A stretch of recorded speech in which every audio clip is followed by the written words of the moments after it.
Day 274 of the Ukrainian War Map, also known as the Russo-Ukrainian War. Juzzy here, and today is another update as I take a simplified and down-to-earth approach to some of the most important happenings on the ground in Ukraine today, and I'll start off with those Russian military losses. So as of the 24th of November, there's been an additional 310 Russian military personnel losses. Then when we take a look at the hardware, armoured combat vehicles, 7 tanks, an additional 1, and artillery 2. Now we'll jump back to the map and we'll start out again in Russia, which we're doing more and more these days. So in Russia, another day, another fire in Moscow. Again, this time it appears to be a bus in downtown freezing Moscow there. Now, no one's claimed responsibility for this and other fires. Perhaps it's disgruntled Russian conscripts or the families of them, or maybe it's some Russian version of an anti-war group in the city. But this has got to be a decent 300 miles from the front line. If I was to pull up the ruler there, let's say about there to there, and 637 kilometers, yeah, about 350 miles or so, give or take.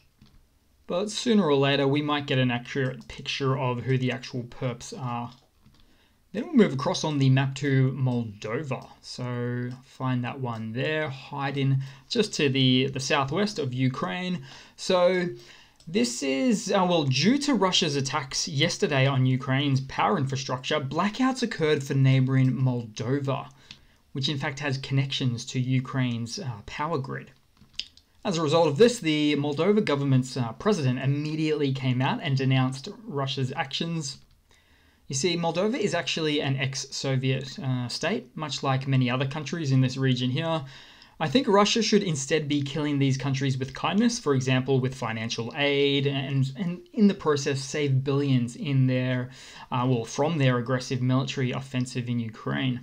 So Russia's invasion is probably the worst public relations stunt for a country in the 21st century, and they are getting unfriended a lot. Russia should have probably taken the approach of diplomacy first, then war last instead. Then we'll move across back to the main map, where it's beginning to look a lot like Christmas in many regions of Ukraine now, and the Ukrainian army are looking more and more in the game as they're rocking some nice winter camo gear. Meanwhile, Russian soldiers remain largely unequipped and probably, in many cases, still sporting the green attire entirely. Then we'll move across to the capital of Kyiv in particular, where there was a Russian missile strike today, somewhat north of the city of Kyiv, believed to be from a Russian S-300 missile, which hit a residential building, obviously indiscriminately, with no real military value linked to that one. Also in Kyiv, in follow-up to the larger Russian missile barrage of strikes yesterday, about 70% of the power is now back online in the city, and water supply has been fully restored as well. Then we'll move across to the Donbas region. So this is really northern Luhansk. So although we can't see it indicated on the map here so far, it's very likely that the Ukrainian army has now complete control over Nusilivka. So this is the next settlement along the highway as Ukraine looks to reach all the way down to Svatove, somewhere that Russia has really dug in their defensive heels to. Then when we move down a little bit there, Russian forces are reportedly said to have been making some particularly uncoordinated attacks in the Bilorivka and Soledar regions around this area here. But the Russian forces again were repelled. And in this instance, that's a much nicer way of saying, or a turn of phrase for saying, obliterated. Then we move down across a bit further to the town just near Donetsk city of Novelsk, where Russia is doing quite the shelling, this time again through the rare use of incendiary munitions, just near occupied Donetsk city. But they actually just end up destroying the settlements or small towns when using this kind of munition. So incendiary munitions cause uniform devastation over a given civilian area, obviously illegal under the Geneva Conventions. And to me, it's kind of like Russia taking indiscriminate shelling to the next level. So yet another settlement, Russia says that they're humanely liberating. But luckily, this settlement or town was only limited to a number of streets in size, and the locals left long ago. Then we move across to the south front line of the Donbass, where Russia, in fact, stopped their offensive operations around Pavlivka. You might remember that one, big area of fighting recently. There it is. But also the settlement of Novomikhailivka, right there. So this was due to heavy losses, and I really doubt it was by choice that they stopped, but rather because they had no more soldiers to expend at the time. Then we'll move across a bit on the map to Kryvyi Rih. So that's the city sort of between Zaporizhia and Kherson. So here, about 3,000 miners who were stuck underground in the mines in Kryvyi Rih due to a recent blackout due to the infrastructure strikes that Russia is causing. They're now rescued, so that's always great news to hear. Then in the Zaporizhia region, where Russian telegram channels claim that the Ukrainian armed forces are about to start an offensive operation in this Zaporizhia region's front line, somewhere along the front line. It didn't specify where. In the telegram message, it specifically said, quote, "A serious battle is planned, which may begin any second."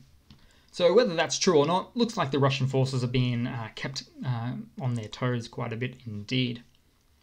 Then we'll move across to the news for the day. So the US Department of Defense says it has authorized a presidential drawdown of security assistance valued at up to $400 million for Ukraine.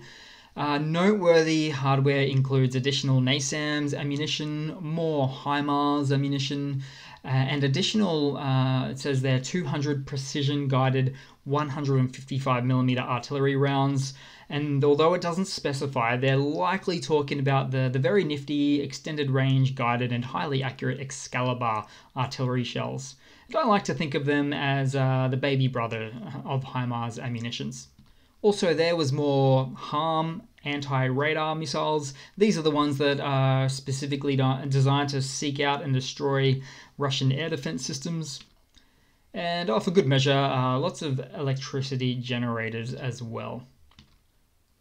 Then in some other similar news, the European Parliament just approved a major macro financial aid package to Ukraine, which is worth up to 18 billion euros, so maybe about 20 billion US dollars. And this is the package for 2023, so that is some serious money right there.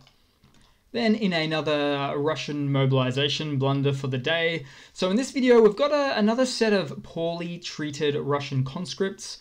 So for this video, yet another appeal to their government, and really quite a long video. I can't show it all, but they tell quite the long tale. So basically, they were picked up in Russia, they say, then moved to the front lines very quickly. Oh, and I'll quickly note, these were the lucky ones because they survived, retreated from the front line, then regrouped. And they also say they were deceived by the mobilization office because they didn't receive any training or armor. Also, they were abandoned by their commanders on the front lines, which is, by the way, an extremely common occurrence on the front, because as soon as Russian commanders even get a whiff of a projectile, they are always straight out of there like Speedy Gonzales. Then they said they were also shelled by their own forces, which friendly Russian fire is also an extremely common occurrence with the Russian forces. Found out to be due to a massive lack of communication between the forces on the field because nobody knows where anybody else is really stationed. Then they also say they weren't given any food, surprise, surprise, and really the list goes on with these guys. I wish I could say I was surprised, but I'm more just genuinely sorry for them, really, and well, the way that they are treated as well by their society, by their government, by their country. Then in a bit of a funny to round it all off with, so this is more my sense of humour, but see if you like it too. It's a bit of a long-winded one here, I'd say. So there was a CSTO meeting in Armenia today, and for some background information on this, the CSTO, also known as the Collective Security Treaty Organization, is a group of countries spearheaded by Russia, which has been dubbed Russia's version of NATO or the Eurasian NATO, and it's easier for me to just show you a graphic of the included countries on the screen here. And where do I start with all this? So really it just seems like an organization in name only. And to be honest, sometimes it's a bit of a joke as well. For example, two of the member countries, Tajikistan and Kyrgyzstan, hate each other already. Also, Armenia is considering leaving the pact because Russia isn't helping the country against Azerbaijan attacks. Also, Kazakhstan is not really on good terms with Russia either. They seem like perhaps the most moral of the bunch. Well, actually, that's not fair to say, but certainly one of the most in the group. And, you know, we've also got Belarus as well. That one, of course, under the thumb of Russia. So truly a whole pack of disgruntled misfits here. A union of the ununified. But a bunch of additional content with this. So the Armenian PM was caught on camera muffling out some sort of profanity and refused to sign a joint declaration, probably because it has such loosely worded security guarantees for their country from Russia. Uncle Luka from Belarus, President Lukashenko, also took the opportunity to go on a number of rants, one of which was trying to convince all the party members that they need the CSTO union more than Putin and Lukashenko need them, which is certainly some form of forceful coercion tactic. In truth, Russia would need this group more than the other way around, because it shows at least Russia has some sort of unity internationally speaking. But there's even some more comedy gold. So because the Kazakhstan president, Tokayev, raises his eyebrow in a funny way when Uncle Luka is speaking, almost as if to roll his eyes. We also get a nice shot of the hors d'oeuvres as well. Then nobody seems engaged or interested at the round table. Even Putin seems completely disinterested or pretending to be busy. Which actually leads me to some of those conspiracy theories about Putin having Parkinson's disease. I don't normally get involved with all of that stuff, but Putin is always keeping busy, holding something, moving something, shuffling papers, or if he's standing, repositioning. Yeah, always busy. And even here, his legs and feet are sometimes having a mind of their own, and you can see he's holding papers, pretending to read them, because he can't still sit still. That's the theory there. And it's just a very disgruntled or unhappy event for most of the member parties concerned there, it seems. I just want a few smiles out of this STO group. Just want one. Oh, and lastly, there's a bit of a photo lineup cringe moment where Putin noticed that one of the members is standing very far away from him. And this isn't the first time that it's been a bit of a cringe-worthy moment where he's standing up or waiting for someone. But I mean, all in all, it looked like an overwhelmingly successful council meeting, I'd have to say. Not really, a bit of sarcasm. But anyway, I'm going to keep it at that today, guys. So thanks for watching. Please leave a comment, subscribe, hit that like button, and yeah, definitely do hope to see all of you guys there in the next one. Cheers.